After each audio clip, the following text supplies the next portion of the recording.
Hello everyone, welcome to the presentation of POC for AppVital. So, AppVital is a health monitoring dashboard for microservices. This project provides real-time monitoring, analytics, and alerting for a distributed system using a modern full-stack architecture. The backend is built with Python and Fast API with Prometheus for metric selection and anomaly detection. The front end is a React app styled with Tailwind CSS, providing a responsive and user-friendly interface. The system supports real-time anomaly detection, AI-powered log analysis, and even email alerting for critical issues slash anomalies. So this is the primary dashboard, or else the main dashboard, which gives a quick overview of system health and key matrices. As you can see, the system health for Prometheus is healthy, logs is healthy, services is healthy. And here we come to the next part of this primary dashboard, which is the total number of log entries that have generated, the total error that have occurred in all of those log entries, and the success rate until this point, and how many number of active services we have. So this is the key performance metrics for all the requests. We have the average latency, and for uh, all the requests we also have the 95th percentile latency, which is considered to be a benchmark for good services between 300 to 500. So 390 is still a good number. So these are the total number of requests and these are the error rates. So in the recent anomalies tab, we can see any unusual behavior occurring. As you can see here, we have the high error rate detected, 14 errors in last 100 logs, service, order service high error rate, auth service has high error rate, etc. So any important anomalies will be displayed here in recent anomalies tab. Next we move to the error analysis section, in which we have a detailed explanation for all the error that has occurred in our system. For example, we have the number of 404 errors, how many auth failures were there, how many HTTP 500 error numbers were there. So coming to service error, we have as we have defined all these services, we can get particular service specific error numbers.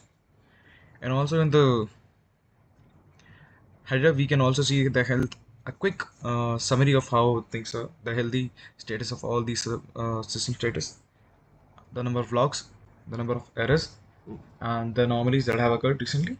And if you can refresh, the data is refreshed successfully and it's updated. And also we have this bell icon, which can show notification bell, which can show the active anomalies that exist in our system. And this is the time frame that was that the last updation has happened. And here we come to the services portion. So as you can see, we have three microservices for to monitor. So we have created auth service, catalog service, order service. So what we have done is we have implemented real-time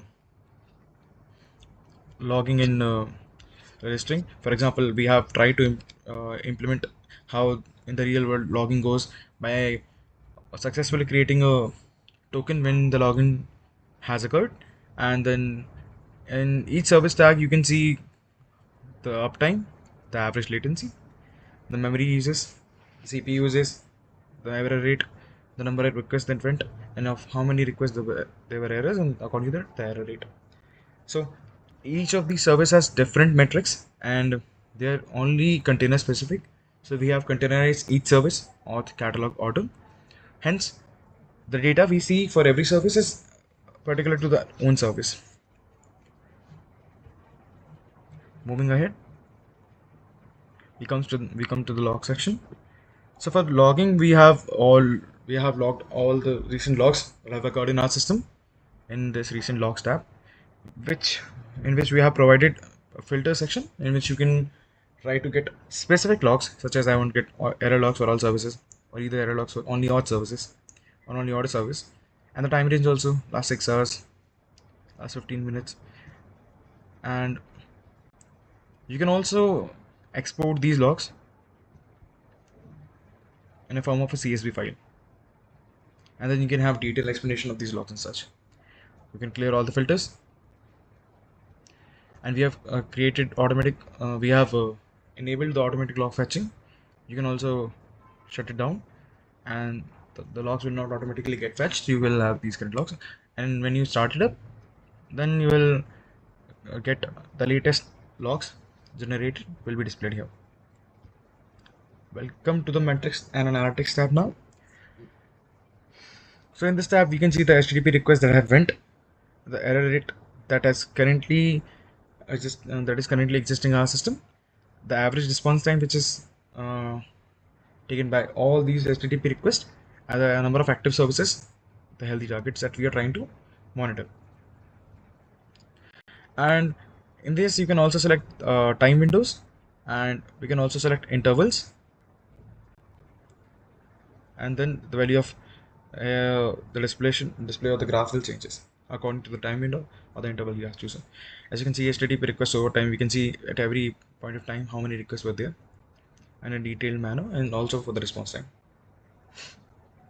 And also here is the response code distribution, how many response code were success, or either 200, or how many of them were client error, etc. This is the error rate over time for the same time interval and the window, and this is the CPU uses over time. So this CPU uses and memory uses, it's related to the whole system. This is not service specific, so we can also try to monitor the existing application as a part. So this is the Prometheus section. We've used Prometheus, which is an open source tool for scraping the metrics. Here we have our scrape targets, auth, catalog, order. This is the available metrics that we are scraping currently, and this is 24 more is just to written that we have 24 more existing metrics that we are scraping, but just for the ease of convenience we have not shown all of them. And this is metrics performance, the number of DB operations, and etc. Coming to the last app, the Analytics and AI Insights app. So this is the advanced analytics and AI powered root cause analysis. Here we have again the total number of requests occurring all time, the system error rate, average response time, the number of success rate. So we have two AI tabs in here. The first one is the AI log summary. This one just gives us the overall summary of the notable trends or patterns for just a quick review, and we can this is running for every particular time interval, so it will run automatically and show the AI log summary here. So coming back to the AI root cause analysis, if we go for AI root cause analysis, it will give us the summary, a quick summary, the root cause, and the actions we need, and the prevention, the confidence, and the evidence regarding that. We can also export all of this data as a matrix and then share it along for further review. So now we comes to the service performance comparison graph. So this is for every particular service we are trying to understand for the average latency versus the error rate. So we can see if service is performing well or very poor. And this is the normal service performance, just where we can see the average latency for every service. So this is the error type distribution, so we can get what particular type of error we're getting. So this is, we're getting 401, 404 error, 91%. So it is very significantly higher than other types of errors, which are 500 and HTTP failures. And this is the response count distribution, how many were them success, how many were client error. This is a warning symbol. And this is the service health overview. For all these services, we have the request, error, and average latency.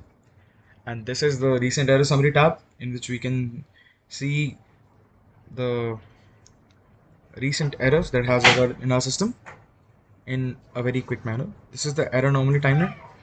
So as the system was not up for all these times, this is why it's not showing properly, but the time range in which the system was up, we can see at the particular time what was the error rate, and we can understand how to deal with it. So this is all one more additional feature, the dark mode toggle. Here we can turn the whole system on dark mode, and in the night it will be easier for the user to monitor. So this comes to our conclusion, and thank you everyone for listening. And also here, as you can see guys, we have implemented email alerting. As you can see here, you will get alerts on your email, such as anomaly detected, high error rate detected, 28th error in last 100 logs, sheet dashboard for details. That's all, guys. Thank you very much.